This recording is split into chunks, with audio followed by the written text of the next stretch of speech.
নমস্কাৰ মই আছিলোঁ অপূৰ্ব জনদত্ত আৰু আপোনালোকক লৈ আহিছোঁ 6 ছেপ্টেম্বৰ শুক্ৰবাৰৰ ৰাশিফল। বন্ধুসকল, ৰাশিফলৰ ভিডিঅ' আৰম্ভ কৰাৰ আগত পঞ্চাংগ অনুসৰি আজিৰ দিনটোৰ কিছু তথ্য আপোনালোকক জনাব বিচাৰিছোঁ।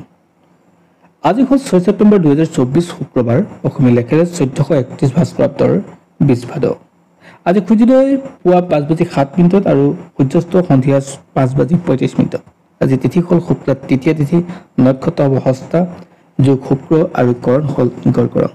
আনহাতে আজি যদি কোনো শিশুৰ জন্ম হয় অৰ্থাৎ নৱজাতকৰ আজি ৰাশি হ'ব কন্যা ৰাশি, ক্ষুদ্ৰ বৰ্ণ মতান্তৰে হ'ব বৈশ্য বৰ্ণ। আৰু আনহাতে আদ্য ঋতু হ'লে আজি হ'ব 16 দিনীয়া বৈশ্যযোগ।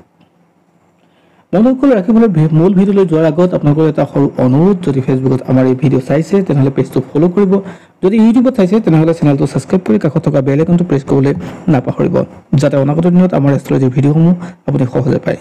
আৰু এই ভিডিঅ' যদি আপুনি ভাল পায় তেনেহ'লে লাইক কৰিবলৈ নাপাহৰিব, কমেণ্ট কৰিব আৰু শ্বেয়াৰ কৰিব, বিভিন্নজনক সকলোকে উপকাৰ কৰিব। বন্ধুসকল, এতিয়া আহিছোঁ ৰাশিফলৰ মূল অংশলৈ। আৰু এতিয়া জনাব বিচাৰিছোঁ, আপোনাৰ যদি মেঘ ৰাশি তেনেহ'লে আজিৰ দিনটো আপোনাৰ কাৰণে ভাল দিন অৰ্থাৎ পজিটিভ দিন। আজি আপোনাৰ ক্ষেত্ৰত লাভ হ'ব, স্বীকৃতি পাব, সামাজিকভাৱে ৰাজহুৱাভাৱে আপুনি স্বীকৃতি পোৱাৰ যোগ আছে। আজি আপোনাৰ কাৰণে পজিটিভ দিন, নতুন কামো আৰম্ভ কৰিব পাৰে। ছাত্ৰ ছাত্ৰীসকলৰ কাৰণে যথেষ্ট ভাল, যিসকলে ডিফেন্সত কাম কৰিছে তেওঁলোকৰ কাৰণে যথেষ্ট আজি শুভ দিন। আজি আপোনাৰ যিকোনো নতুন কাম আৰম্ভ কৰিব পৰা ভাল যোগ আছে। যদি আপোনাৰ বৃষ ৰাশি তেনেহ'লে আজিৰ দিনটো আপোনাৰ কাৰণে পজিটিভ দিন। ছাত্ৰ ছাত্ৰীসকলৰ কাৰণে ভাল দিন, কিন্তু অভাৰ কনফিডেন্সে আপোনাক লোকচান দিব পাৰে। স্বাস্থ্যৰ ক্ষেত্ৰতো উন্নতৰ দিন, হাঁহি ধেমালি বা ফূৰ্তিৰে আপোনাৰ ঘৰখন আজি ভৰি পৰিব। গতিকে আজিৰ দিনটো শুভ হয় আৰু যি কাম কৰিছে সেই কামত আপোনাৰ উন্নতিৰ যোগ আছে। আজি আপোনাৰ কাৰণে পজিটিভ দিন আৰু যিকোনো কণ্টেক্ট বা তেনেকুৱা ধৰণৰ ডিল কৰোঁতে আজি আপোনাৰ কাৰণে পজিটিভ হ'ব। যদি আপোনাৰ মিথুন ৰাশি তেনেহ'লে আজিৰ দিনটো আপোনাৰ কাৰণে ভাল দিন অৰ্থাৎ পজিটিভ দিন। আজি আপোনাৰ ঘৰুৱা অশান্তিবিলাক দূৰ হ'ব অৰ্থাৎ ঘৰুৱা শান্তি ঘূৰি আহিব, পতি পত্নীৰ মাজত প্ৰেম বৃদ্ধি পাব। প্ৰেমিক প্ৰেমিকাসকলৰ কাৰণে আজি দিনটো শুভ, ছাত্ৰ ছাত্ৰীসকলৰ কাৰণেও শুভ, মান সন্মান পোৱাৰ যোগ থাকে। আজি উচ্চ স্থান পাব পাৰে আপুনি। আজি আপোনাৰ কাৰণে পজিটিভ আৰু কোনো ক্ষেত্ৰত আপুনি যি আধাৰুৱা কাম হৈছে সেই আধাৰুৱা কাম আজি পূৰ্ণ হোৱাৰ যোগ আছে। যদি আপোনাৰ কৰ্কট ৰাশি তেনেহ'লে আজি দিনটো আপোনাৰ আত্মবিশ্বাস আৰু চেষ্টাৰ বলত আপুনি যিকোনো কাম সহজে সমাধান কৰিব পৰাকৈ যোগ আছে। আপোনাৰ নিজৰ চেষ্টা আৰু কষ্টই আজি আপোনাক স্বীকৃতি দিব। আজি আপোনাৰ কাৰণে পজিটিভ দিন। আজি স্বাস্থ্যৰ ক্ষেত্ৰতো উন্নতৰ দিন আছে। আজি মান সন্মানো পোৱাৰ যোগ আছে। আজি আপোনাৰ কাৰণে ভাল দিন অৰ্থাৎ আপোনাৰ যিকোনো ক্ষেত্ৰতে গ্ৰ'থ হোৱাৰ দিন। যদি আপোনাৰ সিংহ ৰাশি তেনেহ'লে আজিৰ দিনটো আপোনাৰ কাৰণে মান সন্মান প্ৰাপ্তিৰ যোগ আছে। আজি আপোনাৰ কাৰণে পজিটিভ দিন। জীৱনৰ আটাইতকৈ ভাল দিনৰ ভিতৰত আজি এটা আপুনি ধৰি ল'ব পাৰে। আজি আপোনাৰ জীৱনৰ তলা খোল খাব অৰ্থাৎ নতুন সংযোগ ঘটিব। জ্যেষ্ঠজনৰ পৰামৰ্শত আপোনাৰ এই কাম হৈ উঠিব আৰু জ্যেষ্ঠজনৰ পৰামৰ্শ ল'বলৈ আপুনি যত্ন কৰিব। আজি আপোনাৰ কাৰণে ভাল দিন। যদি আপোনাৰ কন্যা ৰাশি হয় তেনেহ'লে আজিৰ দিনটো বৰ এটা পজিটিভ দিন নহয়। কোনোবা মানুহৰ জ্যেষ্ঠজনৰ পৰামৰ্শ ল'লে আজিৰ দিনটো আপোনাৰ কাৰণে ভাল। আজি যি কাম কৰে অৰ্থাৎ তাৰ ভাল ৰিজাল্ট পাবলৈ আপোনাৰ দিগদাৰ হ'ব অৰ্থাৎ দেৰি হ'ব। আজি আপুনি আৰ্থিকভাৱে হওক স্বাস্থ্যৰ ক্ষেত্ৰতে হওক আজি অলপ সজাগ হোৱাটো দৰকাৰ আৰু আপুনি যাত্ৰা পথত অলপ সাৱধান হোৱাটো দৰকাৰ। বিশেষকৈ আপুনি গাড়ী মটৰ যাত্ৰা কৰোঁতে কিছু সাৱধান হ'বই লাগিব আৰু দূৰমতীয়া যাত্ৰা আজি নকৰাই ভাল আছে। আপুনি নতুন কাম আপুনি আৰম্ভ নকৰিব। যদি আপোনাৰ তুলা ৰাশি তেনেহ'লে আজি ঘৰৰ কথা শুনিবলৈ যত্ন কৰক।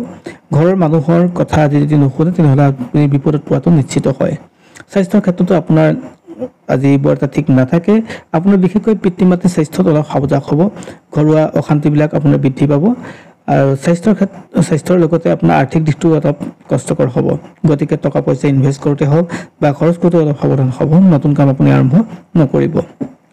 যদি আপোনাৰ বৃশ্চিক ৰাশি তেনেহ'লে আজি আপোনাৰ কাৰণে পজিটিভ দিন। আজি আপোনাৰ মান সন্মান প্ৰাপ্তিৰ লাভ হ'ব অৰ্থাৎ আপুনি কোৱা কথাখিনি আজি শিলৰ ৰেখাৰ নিচিনা হ'ব। আজি আপুনি য'তেই কথা কয় তাতে আপোনাৰ মান সন্মান বৃদ্ধি পাব অৰ্থাৎ আপোনাৰ কথা বেলেগ মানুহে শুনিব। অৰ্থাৎ আজি আপোনাৰ কাৰণে পজিটিভ দিন। আজি যি কাম কৰে তাৰ ভাল ৰিজাল্ট পোৱাৰো যোগ আছে। আজি আপুনি নতুন কাম আৰম্ভ কৰিব পাৰে। যদি আপোনাৰ ধনু ৰাশি তেনেহ'লে আজি আপোনাৰ গোপন শত্ৰুৰ সংখ্যা বৃদ্ধি পাব আৰু কেঁকুৰা চেপা দি আপোনাক চেপিব আজি, অৰ্থাৎ আজি আপোনাৰ কাৰণে বৰ এটা পজিটিভ নহয়। আজি আপোনাৰ মানসিক ডিষ্টাৰ্বেঞ্চটো খুব বৃদ্ধি পাব, স্বাস্থ্যৰ ক্ষেত্ৰতো বৰ এটা পজিটিভ দেখা নাই, গতিকে অলপ সাৱধান হোৱাটো দৰকাৰ। আৰ্থিকভাৱে আপুনি অলপ সাৱধান হ'ব লাগিব। যদি আপোনাৰ মকৰ ৰাশি, তেনেহ'লে আপোনাৰ দায়িত্ব বাঢ়িব, কষ্ট বাঢ়িব, অৰ্থাৎ আপোনাৰ আৰ্থিক দিশটো খৰচৰ ক্ষেত্ৰতো অলপ মন কৰিবলগীয়া আছে। আজি দিনটোৰ পৰৱৰ্তী সময়খিনি অৰ্থাৎ 12 বজাৰ পিছৰ সময়খিনি কিছু উন্নতৰ যোগ থাকে। স্বাস্থ্যৰ ক্ষেত্ৰত কিছু সাৱধান হোৱাটো দৰকাৰ। পিতৃ মাতৃৰ স্বাস্থ্যৰ ক্ষেত্ৰতো সাৱধান হ'ব, বিশেষকৈ ছাত্ৰ ছাত্ৰীসকলে অলপ কষ্ট কৰিব লাগিব। যদি আপোনাৰ কুম্ভ ৰাশি, তেনেহ'লে আজি মান সন্মান প্ৰাপ্তিৰ লগতে আজি আপোনাৰ বহুদিনীয়া আশা এটা পূৰণ হোৱাৰ যোগ থাকে। আজি ন্যায়ৰ লগত জড়িত ব্যক্তিসকলৰ ক্ষেত্ৰতে হওক বা যিসকলে ন্যায় প্ৰাপ্তি বিচাৰিছে তেওঁলোকৰ কাৰণে আজি পজিটিভ দিন, তেওঁলোকৰ ক্ষেত্ৰত ন্যায় প্ৰাপ্তি হ'ব। আজি ঘৰুৱা সকলো ক্ষেত্ৰতে আপোনাৰ পজিটিভ হ'ব, অৰ্থাৎ ঘৰুৱা শান্তি বৃদ্ধি পাব। ঘৰৰ ককাই ভাইৰ মাজতো যদি অমিল আছিল সেয়াও আপোনাৰ মিলামিলি হ'ব, অৰ্থাৎ বুজাবুজি লৈ আহিব। আজি আপোনাৰ কাৰণে পজিটিভ দিন। যদি আপোনাৰ মীন ৰাশি হয়, তেনেহ'লে আজি দিনটো আপোনাৰ দায়িত্ব কিছু বাঢ়িব। আপুনি সকলো ক্ষেত্ৰতে কৰ্মস্থানতে হওক, আপুনি ঘৰতে হওক, দায়িত্ববোৰ প্ৰয়োজনকৈ বেছি পালন কৰিব লাগিব। আজি কিছু ক্ষেত্ৰত অলপ সাৱধান হোৱাটো দৰকাৰ, বিশেষকৈ ভৰিত দুখ পোৱা, আঁঠুত দুখ পোৱা, এইবিলাক কথা আপোনাৰ সমস্যা আহিব পাৰে। স্বাস্থ্যৰ ক্ষেত্ৰৰ কথাটো আপুনি অলপ সাৱধান হ'বই লাগিব। আজি নতুন কাম আপুনি আৰম্ভ নকৰিলে ভাল আছে,